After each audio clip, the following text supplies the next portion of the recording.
Jumpa kembali di Sharing Firman. Tema Sharing Firman hari ini adalah, apakah hukum Taurat dibatalkan? Atau Yesus menggenapi hukum Taurat?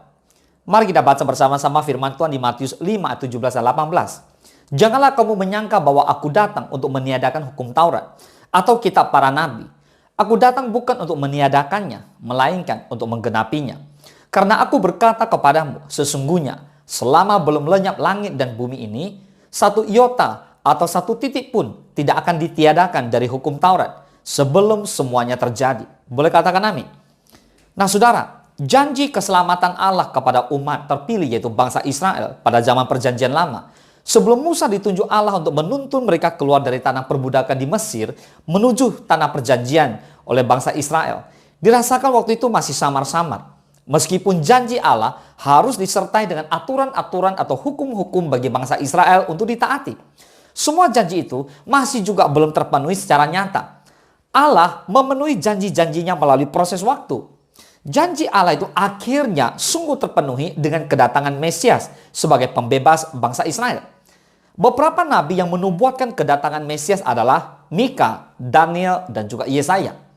Mesias itu adalah Yesus Kristus, putra Allah, yang lahir dari perawan Maria. Meski bangsa Israel terkadang tidak mentaati semua hukum yang telah ditetapkan oleh para nabi, namun Tuhan Allah tetap setia.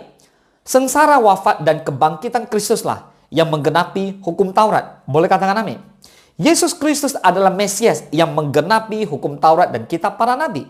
Namun banyak orang Israel tidak mengerti apa yang dimaksudkan Yesus. Mereka mengira bahwa hukum Taurat dan kitab para nabi tidak mungkin akan tergantikan oleh Yesus yang mereka hadapi saat itu. Jadi Yesus datang bukan untuk membatalkan hukum Taurat, tetapi untuk menggenapi hukum Taurat. Boleh katakan amin? Sebenarnya, apa sih maksud dalam menggenapi hukum Taurat ini? Apakah hukum Taurat itu ganjil sehingga harus digenapi?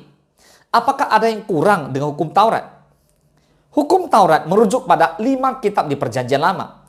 Hukum Taurat atau Torah berasal dari bahasa Ibrani yakni Yarah, yang berarti memberi pengajaran, mengajarkan, dan menunjukkan. Secara umum, Torah bisa juga diartikan sebagai instruksi. Memang, jika kita membaca perjanjian lama, maka kita akan banyak sekali menemukan perintah dan larangan. Namun setelah Yesus datang, hukum Taurat digenapi. Supaya lebih jelas, marilah kita lihat bagaimana Yesus menggenapi hukum Taurat. Ada 2. Yang pertama, Yesus memprioritaskan kasih lebih dari hukum. Jika kita membaca perjanjian baru, maka ada banyak sekali contoh Yesus mengutip hukum Taurat, tapi kemudian memberikan perintah baru. Misalnya, Matius 5 ayat 38 dan 39. Kalian pernah mendengar kata-kata, mata ganti mata dan gigi ganti gigi. Tapi aku berkata kepada kalian, jangan melawan orang jahat. Sebaliknya, kalau ada yang menampar pipi kananmu, berikan juga pipi kirimu. Lihat di sini. Mata ganti mata dan gigi ganti gigi. Tapi Yesus menambahkan, jangan melawan orang jahat. Sebaliknya, kalau ada yang menampar pipi kananmu, berikan juga pipi kirimu. Boleh katakan amin? Lanjut. Kemudian di Matius 5, 43 dan 44. Kamu telah mendengar firman, kasihilah sesamamu manusia dan bencilah musuhmu. Tetapi aku berkata kepadamu, kasihilah musuhmu dan berdoalah bagi mereka yang menganiaya kamu. Apakah itu berarti kalau hukum Taurat adalah kesalahan? Oh, jelas tidak. Tapi Yesus hanya ingin menegaskan bahwa kedatangan juru selamat sudah membawa manusia ke dalam era yang baru, yaitu era kasih karunia. Amin. Hukum Taurat tidak menyelamatkan, tapi yang menyelamatkan kita adalah karunia Allah melalui iman percaya kepada Yesus Kristus yang menyelamatkan kita. Katakan amin. Yang kedua, Yesus memprioritaskan hati dibanding seremoni. Salah satu bagian yang menarik di dalam perjanjian baru adalah perseteruan antara Yesus dan juga ahli-ahli Taurat serta orang Farisi. Menarik karena Yesus yang juga begitu lemah lembut dan penuh kasih bisa menjadi tegas dan tajam ketika berbicara mengenai ahli-ahli Taurat serta orang-orang Farisi. Di Matius 23 ayat 25 sampai 28 dikatakan seperti ini. Celakalah kamu hai ahli-ahli Taurat dan orang-orang Farisi, hai kamu orang-orang munafik. Sebab cawan dan pinggan kamu bersihkan sebelah luarnya, tetapi sebelah dalamnya penuh rampasan dan kerakusan. Hai orang Farisi yang buta, bersihkanlah dahulu sebelah dalam cawan itu, maka sebelah luarnya juga akan bersih.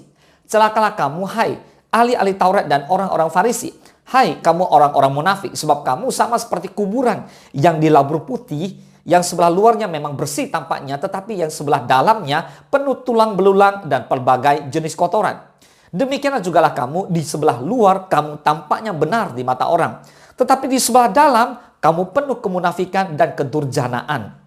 Nah, dalam firman ini, Yesus jelas-jelas menunjukkan ketidaksukaan kepada mereka. Alasannya karena mereka adalah munafik. Di luar tampaknya baik sekali, tetapi hati mereka buruk, hati mereka jahat. Mereka merasa dirinya baik karena melakukan hukum Taurat, sehingga merasa nggak perlu Kristus. Tapi itulah akhirnya membuat mereka mudah menghakimi dan sombong secara rohani. Nah, jika kita perhatikan lagi, hukum Taurat yang sudah diperbaharui oleh Yesus adalah hukum yang bersifat seremoni dan yudisial. Namun Yesus tidak mengubah hukum moralnya. Kenapa? Karena di dalam hukum moral itu ada hukum yang terutama, yaitu kasihilah Tuhan Allahmu dengan segenap hatimu, dan dengan segenap jiwamu, dan dengan segenap akal budimu. Itulah hukum yang terutama dan pertama. Dan hukum yang kedua yang sama dengan itu adalah kasihilah sesamamu manusia seperti dirimu sendiri. Matius 22 ayat 38 sampai 39. So, hukum Taurat bukanlah alat untuk menghakimi orang lain. Boleh katakan amin?